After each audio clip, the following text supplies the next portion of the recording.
Brazil has enjoyed a long list of legendary footballers. Near the top has to be Ronaldo. In a nearly 20-year career, he dominated in Europe and with his national team before returning to his homeland. But what happens if you move him age 33 to the MLS? What impact can he have in North America? Let's find out.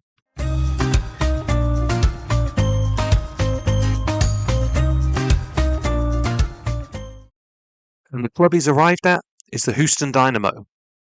Age 33, technically he's still a formidable player. He's got elite finishing, elite composure, and technique to rival any player in the world.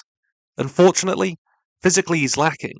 An injury-ravaged career has taken a toll on his body. But that doesn't mean he's finished. Last season he scored 12 goals for Corinthians in the Brazilian league, and just about everywhere else he's ever played, he's produced, so I don't see that changing in the MLS. Ronaldo won't be the only legendary player lacing his boots in the USA this season, though. The New York Red Bulls have a 32-year-old Thierry Henry, who'll be looking to add to his medal collection. Likewise, Landon Donovan. His LA Galaxy side would go on to win 2 of the next 3 MLS Cups and should provide strong competition for the Dynamo. Tactically, we're going to line up with a 4-4-2. I've paired the Brazilian with a strike partner with as much mobility and physicality as possible.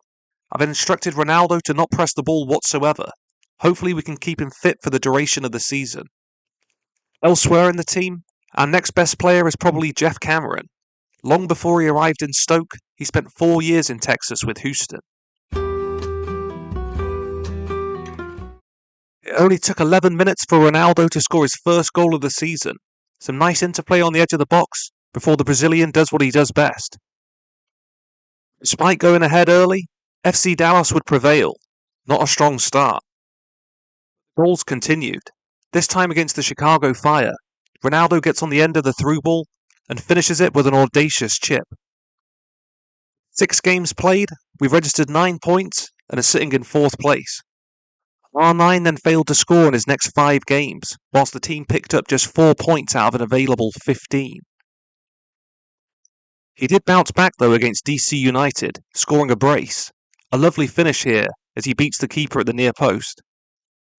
A valuable 3 points was earned. At the halfway stage of the campaign, the Dynamo are sitting in 4th place. Let's briefly move away from MLS though, and see how Houston performed in other competitions. The Brazilian probably scored his goal of the season against Puebla in the Super League. Unbelievable shot.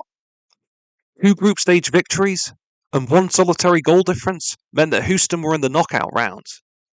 Unfortunately, after tying 2-2 with Pachuca in regulation, the game went to penalties. The Mexican side prevailed 6-5. The MLS Cup offered another chance for glory. After overcoming Charlotte and the Portland Timbers, it was a semi-final clash against Real Salt Lake. A comfortable home victory meant that we'd made it to the final. 30 minutes in, Ronaldo would have the chance to open the scoring from the penalty spot. A man built for high-pressure situations, he converts it. For an equaliser by Chivas, the game was finally poised. The ball breaks free to Jeff Cameron on the edge of the box, who hammers it home. And that was enough to ensure victory. Ronaldo had his hands on his first silverware in North America. Back in MLS, things weren't going so smoothly. Ronaldo was in some barren form. His run of 12 games without a goal was finally broken against DC United.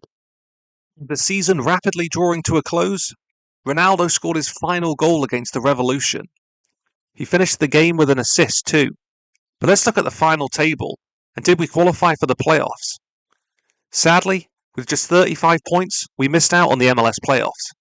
Our home form was actually the second best in the Western Conference.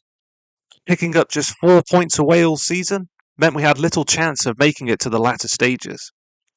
Ronaldo finishes the campaign with 8 goals and 7 assists. His biggest goal definitely coming from the penalty spot in the cup final. In the league, he was the 24th highest goal scorer, 15 behind the eventual Golden Boot winner, Thierry Henry. His full stats weren't great. He averaged a goal every 3.5 games, with a shot conversion rate of around 11%.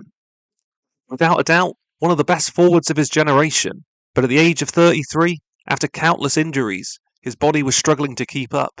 Unsurprisingly, at the end of this season, he'd retire from professional football. But what a legacy he left behind.